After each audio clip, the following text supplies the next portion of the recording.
stepped onto the wet floorboards and walked behind the men working in the vats. Jeffries sent him into a side office. A black rotary phone lay atop an invoice stack on an oak roll-top desk. "You're welcome to the phone, Captain. Get back to your unit. They'll think you're AWOL. Got that right," he said, rubbing his hands. Patch lifted the receiver as Jeffries wandered back to the vats. He put his index finger into the rotary dial and tried Meintkewitz's Sector 13 office number. The dial clicked each number in slow motion and he grinned. Speed or auto-dialing had not yet reached this area. But the earpiece produced an odd series of tones. Then an operator asked him for the number he dialed, claiming he had dialed too many digits, and she wanted him to explain the Colorado area code. Frustrated, he sat on the desk as he tried to explain. As he looked at a photograph of a bright red fire engine and firehouse located in Centerville, Vermont, he loosened his grip on the phone. On the calendar, days crossed off in pencil indicated today's date. Friday, February 24th, 1961. He gently set the receiver back on the hook, no longer upset with the operator, and carefully touched the calendar. Going back a few weeks would have allowed him to contact Meinkewitz. Then the intelligence community could launch an assault on the funeral house gang or on any related terrorist organizations. Measures would be taken to prevent the catastrophic events.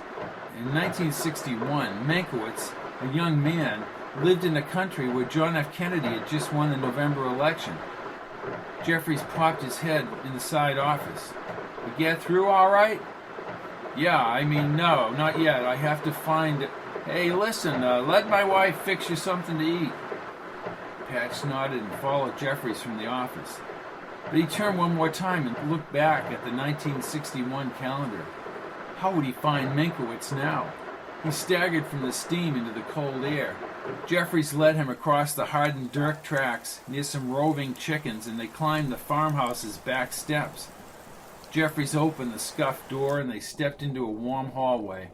The smell of ham and potatoes wafted into the hall. Jeffries chuckled as he put his hand on Patch's shoulder. "You just might be a little hungry, eh, Captain?" "A little." Patch grinned and brushed his feet on the matted rug. He followed Jeffries into a sweltering kitchen with foggy windows and a number of pots boiling on a cast-iron stove. A young woman, large-framed and wearing a flowery dress and apron, walked from the living room as a soap opera played on the bulky Emerson black-and-white TV in the corner. "Wilton, you have a military guest?" "Becky, this is Captain Kincaid. He wandered off from his unit." Patch lightly shook Becky's hand. "Ma'am, you're going to catch yourself the death of cold, Captain, out there with no protection. Just like President Kennedy giving his inaugural speech last month in that freezing Washington weather. No hat, no coat." Patch stared at the yellow-framed, wall-mounted clock above the sink and studied the minute hand's perpetual movement forward. President Kennedy. "Well, I voted for Nixon," said Jeffries. "He had the experience, although Eisenhower didn't say that. Everyone said he lost them debates. I listened to one of them coming back from New York." "Yeah, that's where we were, Becky. Nixon won it hands down." Becky stirred one of the pots. "They said Nixon looked bad on TV." "Who cares about how you look? I think my wife voted for Kennedy. She ain't saying, but he swooned her. I know he did." "Well, I'm not telling. That's between me and the voting booth." She smiled broadly. "Can I get you some chicken soup, Captain?" "Soup would hit the spot. It's cold out there." Patch joined Jeffries, washing his hands at the ceramic sink. He wondered how long he could remain back here before retrograde ripped him back to 1986. How would the Meinkewitz of 1961, now younger than Patch, change the events in 1986? At the round oak table, Becky, like a waitress in a hometown restaurant, served the steamy soup with heavy, thick dumplings and chicken chunks. She set his black coffee on the table. A desperate, sinking inner feeling filled his gut as he sipped the broth off the oversized spoon, and dreaded Kate had not survived the trip back in time. Then he brought the hot coffee to his lips. As Becky talked with Jeffries, his eyes wandered from the yellow and black wallpaper to the old white sink and back to the soup. He had no money, no way to get money, and he sat in military fatigues at some kitchen table in rural Vermont. His life consisted of a fabricated story about losing his unit. All his conversations with Meinkewitz could not help shake loose his mentor's location in February 1961. The ever-present threat of being retrograded back to Bonheim and Carlos Sánchez at Sector 13 resided in his consciousness like a corrosive acid.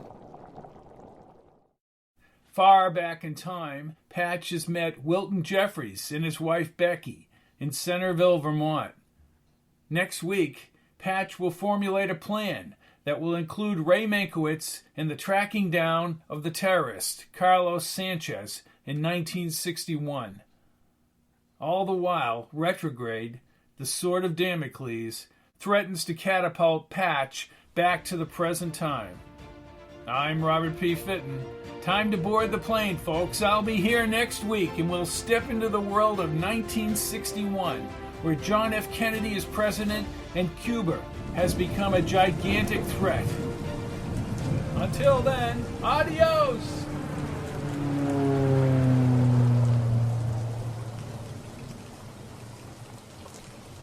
All of my books are available in paperback, Kindle, and audio at www.fittonbooks.com, or you can look at the list of audiobooks separately at pizzazz-pizzazz.com.